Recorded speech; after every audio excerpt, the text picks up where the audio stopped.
And for more of what's happening in River State, let's bring in lawyer and Arise News analyst Frank Tieti. And Frank, good evening and thanks for joining me. We're back here again to have this discussion.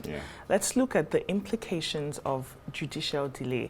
In a case like this, the delay in delivering this ruling for this Rivers crisis has raised some eyebrows. This is a matter of urgent national interest. Yeah, of course. And as we saw in that report, our reporter Godfrey Ashimoge saying this is almost bringing the governance to a standstill. So why is the court being so slow? I think we shouldn't really just limit it to the courts. We should approach it from a systemic point of view. Why is the Nigerian system unable to deal with crisis, especially political crisis, with the court system?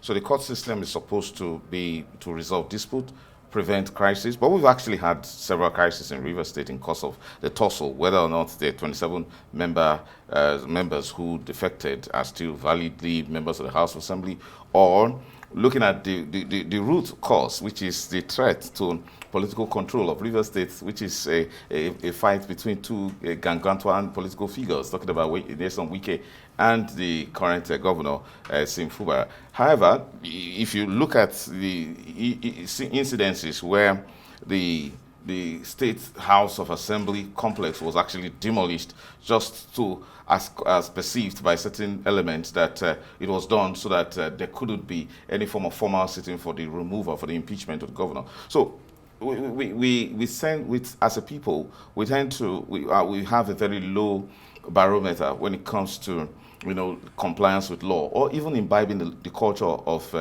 following legal standards. That's why we always appeal all the time, most of the time, to force. So it creates more and more problems. So why do you think that we have so many cases that, as we speak, the Supreme Court is fixing on the February 10th for judgment? Who knows what will happen before then? Even though there was an application for constitution of 5 cases, which means there was outright multiplicity of cases that were filed. And if you have that situation, the undertone is that there is the abuse of the court process, and you abuse court process in forum shopping, in influence peddling within the judiciary, and the minister of the FCT, Nyesom Wike, is perceived to be a very influential figure as a member of the body of benchers, and then a very influential governor. At the time he was governor and a lawyer of repute. He's said to be perceived to have a lot of influence on the judiciary. Such kind of perceptions not too good. So the politics of the judiciary hasn't really helped River State. So we are at a cusp in our development where we have all agreed that there should be some form of judicial reform. But judicial reform shouldn't really tackle corruption alone, which has now become a buzzword, but it should actually make the justice delivery process to be more effective. In the case of River State, I think it has been a disservice to Nigeria as a whole, not only the people of River State. The state of the budget is uncertain. The state of its House of Assembly is uncertain. And I don't know how we can describe us as a democracy where we perceive that 3 can now overtake the issues of River State in the House of Assembly as against the 27, and it keeps lingering. We don't know where it is. Frank, what about the role of the National Assembly when it comes to this issue? What sort of role should they play? What sort of constitutional authority? Oh, there's a lot, a whole lot. I also think, political correctness doesn't really help anybody. Many times, in fact, at the point where the House of Assembly complex of the River State was demolished, in the perception of, and then we saw tempers rising and forces and counter forces coming, and then we knew that there was going to be an invitation to violence. One would have expected the invocation of the constitutional provision that imposes a responsibility on the National Assembly to actually take over the functions of the River State House of Assembly. It is very sad that a respected lawyer like Akpabio, as our Senate President, would watch, not necessarily helplessly, but carelessly, as things unfold in River State, and then he seems to be pay more allegiance to party, to party interest, that he has not taken over. I mean, he has not seen to the action of the National Assembly taking over the operations of the Rivers State House of Assembly so that they can pass budget.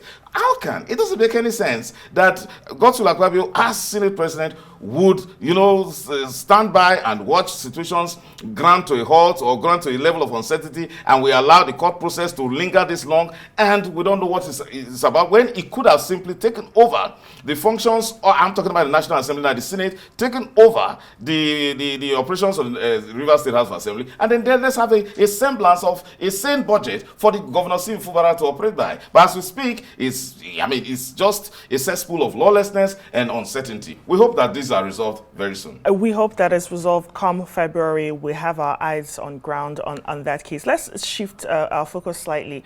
We had a report earlier talking about the Ogoni oil fields and the meeting with the president. Just wanted to hear your thoughts on that vis-a-vis the other press. I think there's a whole lot of dissatisfaction across the entire Niger Delta with regards to the degradation of that is associated with oil exploration.